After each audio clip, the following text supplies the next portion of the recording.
Hey peeps, it's Tripl-L, and today I'm here to talk to you about Bleach Chapter 681. My thoughts, my impressions, and we're just doing impressions. Let's just go into it.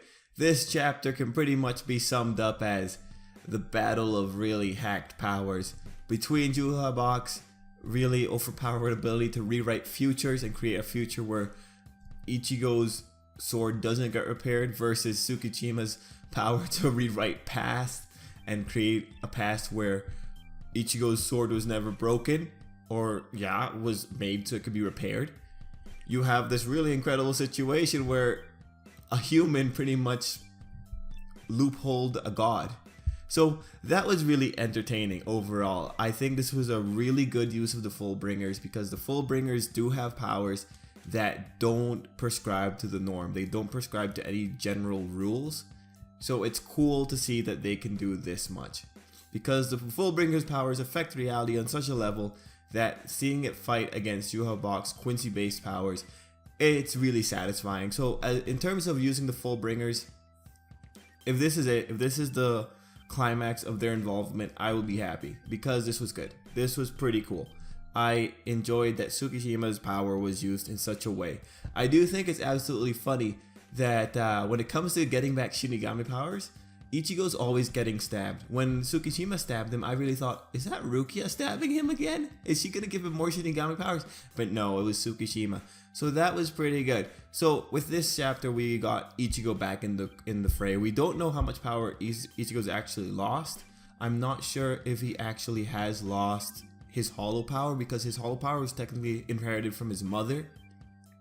So would those be powers that Juhabok could take? Because Ichigo did kind of allude to that last chapter, but we're really going to have to see, because even then, hollow powers kind of act as a counterpart to Shinigami powers. We've seen the way that a hollow's mask kind of reflects the Zanpakuto's form, and we kind of saw that with, I think, Love. He had like the Oni spat, and then his mask looked like an Oni. But it's going to be really interesting to see if all the hollow powers are gone completely, or if he still has some kind of hollow in him. His Quincy powers for sure though, they're gone, but we don't really need them. They haven't been around. His sword still has the form of the Quincy sword, of his Quincy Bankai form sword, because it still has the white in it. So does that mean that there's some of it still in him? You know, it's really odd. I think when it comes to trying to guess at how Juhabok is acting in this, we can look back to the Uryu and Hashwalt situation, because Hashwalt trivializes Uryu's power, or him keeping his power, as he wasn't good enough for his majesty, which I think is a bit faulty. But let's just talk about Hashwalt. He has a pretty okay moment. He's kind of like reflecting on his life. I do think he's a character that has some amount of regret, because he did live a life where he was just following someone else. And I think that it's kind of hard to actually tell what he's talking about because of the language, but I do think he feels some regret, but he is also probably happy as well that he was of use to his majesty. I think the biggest thing is that he did show he did have some compassion for Basby, I think, at the end, with the B sign. I'm pretty sure that's from Basby, but I might be wrong. Correct me if I'm wrong, peeps. Overall, though, the Hashwell situation with him offering to take away Uryu's wounds, that was a pretty nice moment. I actually really enjoyed that. It doesn't redeem the character, because Hashwell's always going to be Hashwell, and it kind of sucks that he had to go down this way, but I appreciate his actions. It's pretty good, and him talking with Uryu was nice. So here's the thing, and here's what's coming up with Juhabok. Juhabok left Uryu's powers alone. No. So, no. If I was Juhabok and I was literally after the end of the world, I'd take away all the power I could, because why not have more power?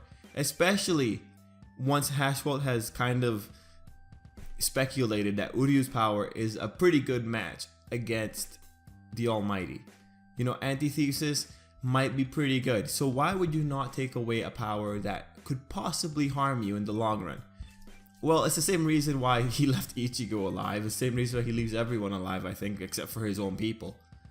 You know, he just either doesn't care, or he just thinks he's overpowered, or he's playing at some other reason. And I'm gonna have to start saying that he's plotting something else, because we've had a situation with Aizen where Ichigo beat Aizen, and Ichigo did beat him by raw strength, But Ichigo did speculate at the end of that battle that Aizen secretly, deep down, may have been wanting an equal.